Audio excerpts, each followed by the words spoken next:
बच्चों, स्वागत है आपका एक बार फिर से आपके अपने चैनल में। और मैं सतीश आपका स्वागत करता हूं। टॉपिक चल रहा है हमारा टेंस का, और इसी क्रम में आज हम बात करेंगे फ्यूचर के पहले भाग की, फ्यूचर इंडेफिनिट की।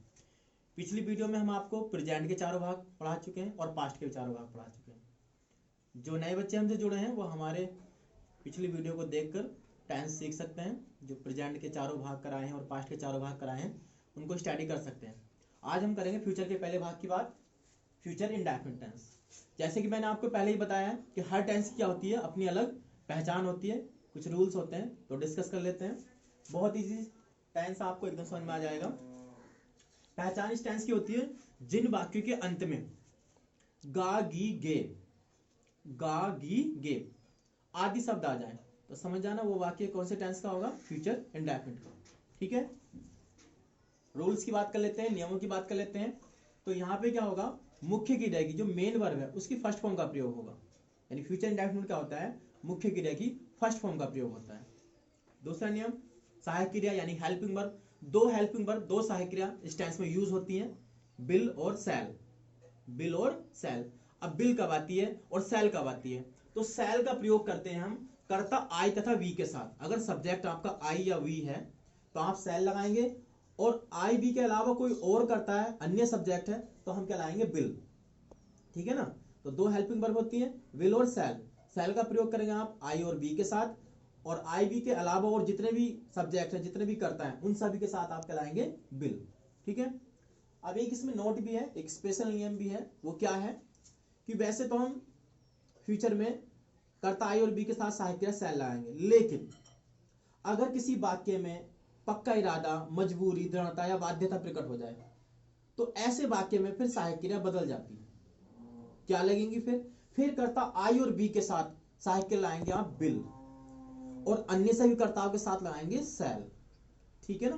फिर से सुन लीजिए, अगर किसी वाक्य में पक्का इरादा, मजबूरी या बाध्यता या दृढ़ता प्रकट होती है तो फिर आई बी के साथ आप सहायक क्रिया सेल नहीं लगाएंगे, फिर लगाएंगे आई बी के साथ सहायक क्रिया बिल, और अन्य सभी कर्ताओं के साथ सेल।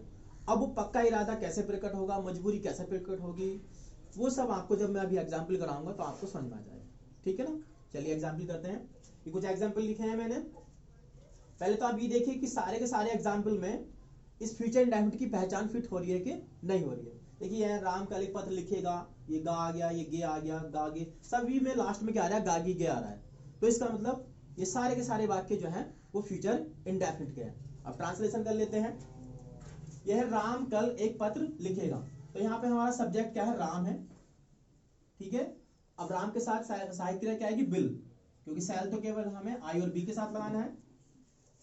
मुख्य क्रिया क्या है, लिखना। लिखने की होती है राइट, फर्स्ट फॉर्म में लगानी है हमें, राइट ए लेटर, एक पत्र की ए लेटर। अब कब लिखेगा, कल।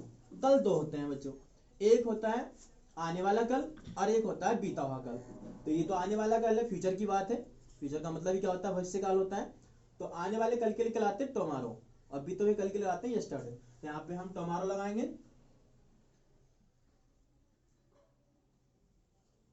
ठीक है। तो Ram will write a letter tomorrow. Next sentence है आपका, हम कल विद्यालय नहीं जाएंगे। यहाँ पे आपका सब्जेक्ट है हम, यानी कि वी। अब वी के साथ सहायक क्रिया क्या आएगी, सेल। अभी बताया था आपको। नहीं के लिए हमने क्या लगा दिया, नोट। मुख्य क्रिया क्या है, जाना, जाने की गो लगा देंगे फर्स्ट फॉर्म। अब जाने की स्पेलिंग के बाद क्या लाते हैं, टू, गति के लिए, गो टू, विद्यालय की स्कूल।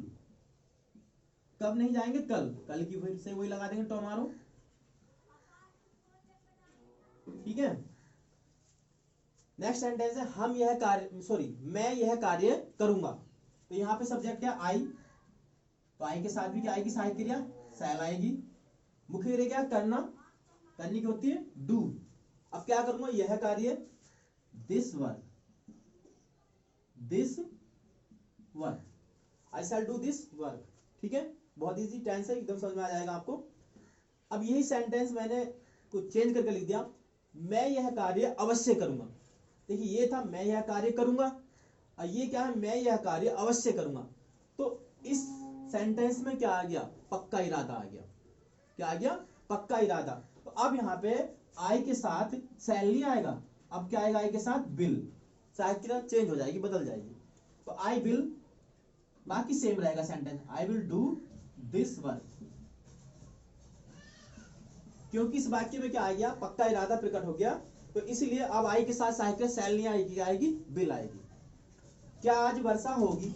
अब देखिए बच्चों, ये क्या से स्टार्ट हो रहा है वाक्य, आपको हमने पहले ही बताया है और बार बार बताते हैं हम आपसे कि किसी भी टेंस का वाक्य अगर क्या से स्टार्ट होता है तो सहायक क्रिया शुरू में आती है, हेल्पिंग वर्ब शुरू में आती है, किसके हिसाब से, कर्ता के हिसाब से।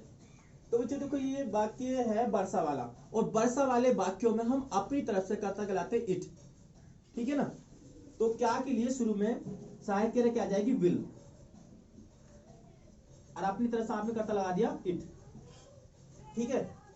अब वर्षा होना एक वर्ब है, मुख्य क्रिया है, तो रेन लगा देंगे, विल इट रेन। कब होगी वर्षा, आज, आज की होती है टुडे, आज की टुडे, ये आपको क्वेश्चन मार्क। तो विल इट रेन टुडे, बहुत इजी है।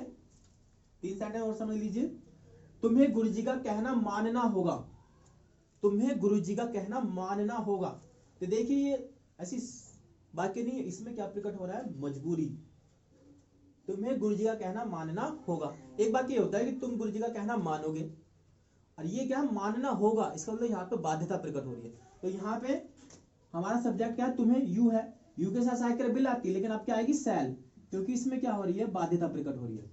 यू शैल, कहना मानना, बात मानना, आज्ञा मानना, सबकी क्या होती है स्पेलिंग, ओबे। यू शैल ओबे, अब किसका, गुरुजी का, the teacher, you shall obey the teacher, ठीक है। नेक्स्ट सेंटेंस है, मेरे पिताजी मेरे लिए फल लाएंगे। यहां पे आपका सब्जेक्ट है, करता है मेरे पिताजी, माई फादर, माई फादर। अब माई फादर के साथ सहायक क्रिया क्या आएगी, विल, ठीक है, क्योंकि शैल तो आई वी के साथ आनी है, तो माई फादर विल। अब इसमें मुख्य क्रिया क्या, लाना, लाने की होती ब्रिंग, फर्स्ट फॉर्म में लगानी है। क्या लाएंगे, फल, फल की होती फ्रूट्स। किसके लिए लाएंगे, मेरे लिए, तो लिए की फॉर लगा देंगे, लिए, और मेरे की मी, ठीक है, फॉर मी, मेरे लिए। देखिए कुछ बच्चे सोच सकते हैं शायद कि यहाँ पे मेरे की अंग्रेजी मी के स्थान पे मई आ सकती थी क्या, तो मेरे की अंग्रेजी यहाँ पे मी के स्थान पे मई नहीं आ सकती है। एक बात सुन लीजिए ध्यान से, कि जो पॉसेसिव केस होता है, यानी कि जो अपने की अंग्रेजी होती है किसी भी कर्ता की हो, वो कभी भी अकेले नहीं आती, उसके साथ कुछ ना कुछ साथ में जुड़ा हुआ जरूर रहता है। अगर यहाँ पे होता मेरे की जगह होता मेरे भाई के लिए, मेरी बहन के लिए, तब आप माई ब्रदर या माई सिस्टर लगाते, अपने की अंग्रेजी आती। लेकिन इस कंडीशन में यहाँ पे मेरे क्या है, ये ऑब्जेक्ट है, कर्म है, तो यहाँ पे मी लगाएंगे ना कि माई, ठीक है। नेक्स्ट है, तुम उसे किताब क्यों नहीं पढ़ाओगे, तुम उसे किताब क्यों नहीं पढ़ाओगे। यहाँ पे बाकी के बीच में देखिए बच्चों, ये आ गया प्रश्नवाचक शब्द, क्वेश्चन वर्ड आ गया।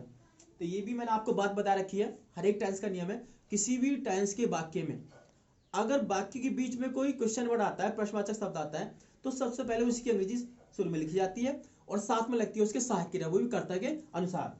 तो इसकी अंग्रेजी शुरू में लाएंगे आप भाई, और साथ में सहायक लाएंगे हम बिल, क्योंकि कर्ता हमारा क्या है, यू है, यू के साथ सहायक क्रिया बिल ही आएगी, तो भाई बिल यू। अब इसमें वाक्य निगेटिव भी है, तो नोट कर्ता के बाद आएगा, भाई विल यू नॉट। मुख्य क्रिया क्या, पढ़ाना, पढ़ाने की होती है टीच, पढ़ने की रीड होती है, पढ़ाने टीच होती है। अब किसे नहीं पढ़ाओगे, उसे किताब। अब इसमें बच्चे दो ऑब्जेक्ट हैं, दो कर्म है, एक तो उसे है और एक किताब है। एक सजीव कर्म है, एक लिविंग ऑब्जेक्ट है, एक नॉन लिविंग ऑब्जेक्ट है। तो मैंने आपको पहली वीडियो में बताया था कि जब दो कर्मों को एक साथ लिखना हो, यानी दो कर्म की अंग्रेजी हमें एक साथ लिखनी हो, तो या तो सजीव कर्म को आप पहले लिख दीजिए, जैसे कि उसे की अंग्रेजी मैंने हिम लिख दी शुरू में, और फिर किताब की लिख दी बुक, ये क्वेश्चन मार्क लगा दिया। और अगर कोई कहे कि भाई नहीं, मुझे तो बुक की अंग्रेजी पहले लगानी है और उसे की अंग्रेजी बाद में लगानी है, तो लिखी जा सकती है। लेकिन जब आप बुक की अंग्रेजी पहले लिखेंगे और उसे की बाद में, तो उसे को बाद में जोड़ना पड़ेगा टू से। क्यों जोड़ना पड़ेगा, क्योंकि मैंने आपको बताया था कि जब सजीव कर्म को निर्जीव कर्म के बाद लिखते हैं तो उसको कैसे जोड़ा जाता है, टू से, ठीक है ना। तो ये आपका फ्यूचर इंडेफिनिट था। मैं आशा करता हूं कि आपको जो है ये टेंस समझ में आ गया होगा।